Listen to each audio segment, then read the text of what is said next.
నేను కొణిదెల పవన్ కళ్యాణ్ అనే నేను శాసనం ద్వారా నిర్మితమైన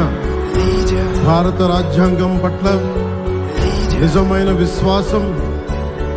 విధేయత చూపుతానని, భారతదేశ సార్వభౌమాధికారాన్ని సమగ్రతని కాపాడుతానని,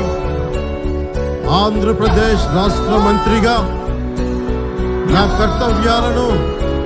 శ్రద్ధతో అంతఃకరణ శుద్ధితో నిర్వహిస్తానని, భయం గాని పక్షపాతం గాని రాగద్వేషాలు గాని లేకుండా రాజ్యాంగాన్ని శాసనాలని అనుసరించి